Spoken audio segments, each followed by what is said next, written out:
조갑제 TV 시청자 여러분 안녕하십니까? 2026년 7월 25일 새벽 3시 반입니다. 요사이 유시민 작가가 이재명 대통령을 잇따라 공격하고 있습니다. 그 표현이 매우 거칩니다.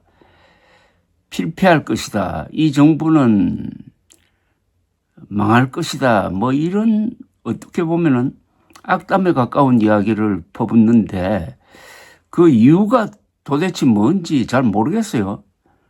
왜냐하면은 진짜 의도를 숨기고 표현만 아주 요상하게 하니까 이 본질이 뭔지 모르겠다는 겁니다. 이 공격의 본질이. 다만 드러난 거는 하나가 있습니다. 검찰의 보완 수사권을 완전히 폐지하고 경찰이 독점적으로 수사를 할 수 있도록 해야 된다.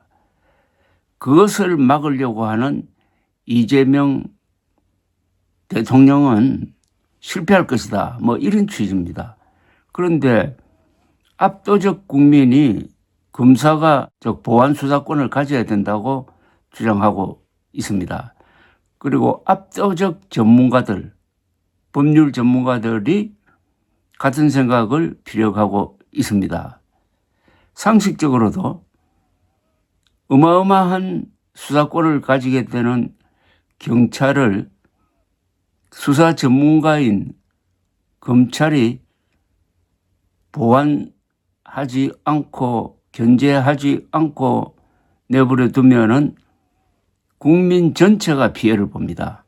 범죄 피의자도 피해를 보고 범죄 피해자의 피해는 더하게 될 것입니다.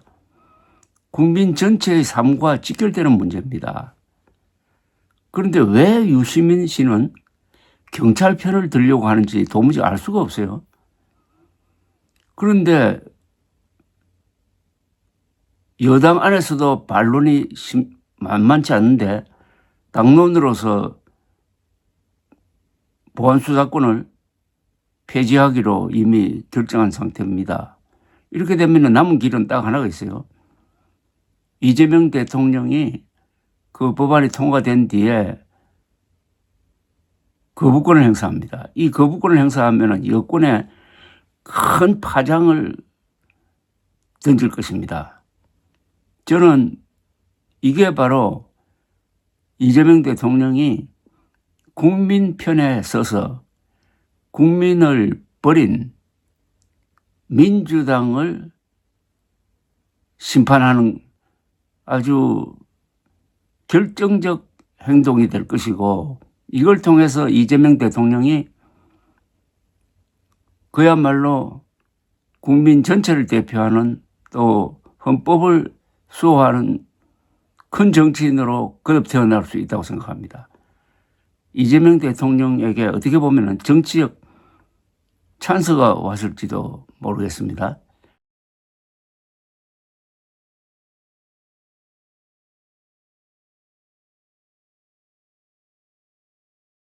그렇게 생각하던 중에 이 시사저널 편집인인 전영기 전 중앙일보 편집국장이 칼럼을 쓴 걸 읽다가 저와 생각이 똑같아서 한번 소개를 해드리려고 합니다.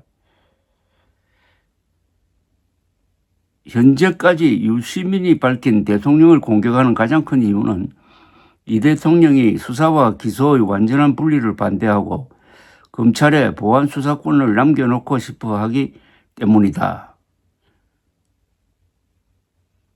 보완 수사권이 장윤기 살인 은폐 사건 같이 수사기관 경찰에 의해 자행되는 최악의 대국민 범죄를 막기 위한 최후의 최소한의 장치라는 점은 이제 국민적 합의가 되었다. 일반 국민은 물론 민주당 지지층을 상대로 한 모든 여론조사 결과가 예외 없이 보완 수사권 유지 찬성을 가리키고 있다. 경찰이 2024년 국정원으로부터 대공 수사권을 이관받은 데 이어 검찰에서 보안 수사권마저 빼앗으면 국가기관 중 유일하게 갖고 있는 민간인 상대 치안정보 수집권까지 더해져 프랑켄슈타인처럼 무소 무리 권력으로 재탄생하는 것은 시간 문제다. 그뿐인가 민주당은 지난 2월 세계 문명국에서 유례를 찾기 어려운 법 왜곡죄를 신설하여 경찰한테 검찰, 대법원, 헌법재판소 판단까지 수사할 수 있도록 날개를 달아주었다. 이 같은 경수완독 경찰 수사권 완전 독점 체제는 한국 역사에서 처음 성립하는 것이다. 이승만 정권의 경찰 독재나 전두환 정권의 박종철 고문치사 사건이 재발할 수 있는 환경이 충분히 조성됐다는 우려는 어쩔 수가 없다. 보안수사권 문제에 관한 한 이 대통령이 국민적 진실을 지향하고 유시민 작가가 당파적 이익을 추구하고 있다고 본다. 유 작가의 그럴듯한 소리엔 고 노무현 대통령이나 조국 전 의원이 과거 검찰한테 당했던 수치를 되갚겠다는 당파적 복수심이 묻어날 뿐이다. 그러니 이 대통령은 당파적 지식인의 억지 주장을 두려워하지 말았어야 한다. 말았으면 한다. 오직 국민을 보고 보안 수사권은 유지되어야 한다는 발언을 당당히 하길 바란다. 민주당 주도로 국회에서 보안 수사권 폐지 법안이 올라오면 부디 거부권을 행사하시길. 유시민 작가는 필자가 보기에 적어도 3번의 악을 행했다. 첫 번째는 1980년대 서울대 프락치 사건인데 악을 선으로 포장한 나쁜 행동이었다. 훗날 무고한 민간인을 감금한 폭행 사건으로 드러났지만 그는 이미 이 사건으로 옥고를 치른 민주화 운동가로 유명해졌다. 두 번째는 노무현 재단에 대한 검찰의 계좌 사찰이 한동훈 검사가 있던 대검 반부패 강력부 쪽에서 있었을 가능성이 높다고 했다가 허위 사실임이 법원에서 확정된 사건이다. 어둠으로 빛을 덮은 악이다. 그는 2021년 사과문에서 상대방을 악마화했고 검사들의 말을 전적으로 불신했다며 정치 현안에 대한 비평은 앞으로 일절하지 않겠다고 했다. 그러고서는 그 이후 수도 없이 악의적인 정치 비평을 반복하고 있다. 세 번째 악은 보안 수사권 폐지가 올바르다고 거짓 선동하는 요즘 상황이다. 선것을 달다고 대중을 속이는 혹세무민 아닌가? 유시민은 맞는 말도 많이 했지만 결정적 순간에 억지와 허위를 섞곤 한다. 그가 자주 헛발질을 하는 이유는 국민의 보편적 이익을 생각하기보다 당파적 이익과 자기 관념을 정당화하는 데 두뇌 활동의 많은 부분을 소모하기 때문인 듯하다.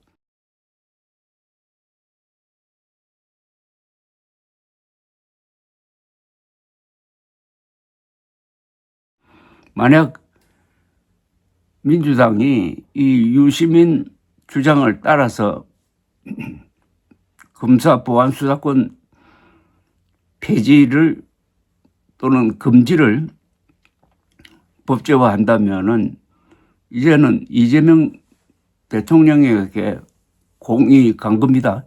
이재명 대통령이 국민과 헌법을 믿고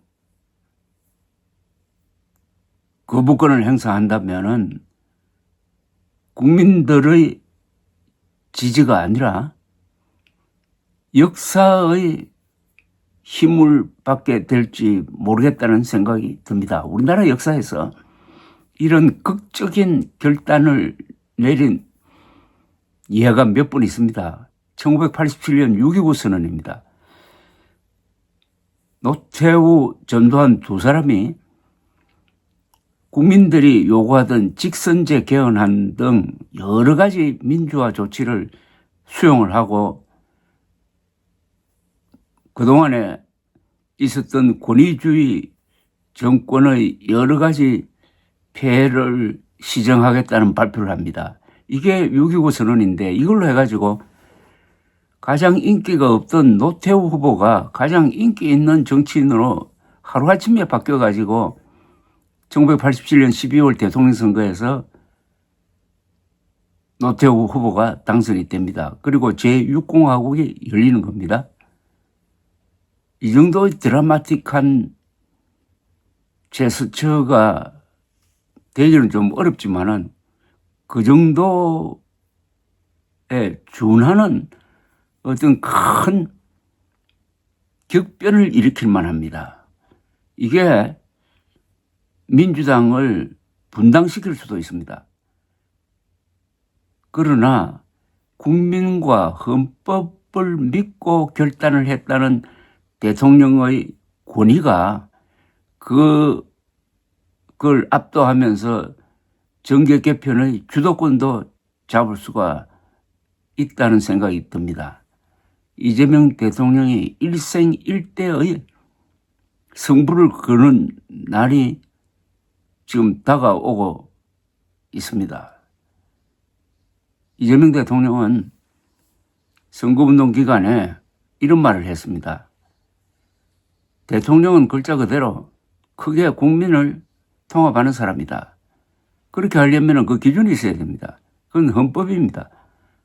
헌법과 사실 그리고 상식에 기초해가지고 국민 다수가 그래도 건전한 생각을 가지고 있다는 것을 믿고 거부권 행사라는 결단을 내려주시기를 바랍니다. 감사합니다.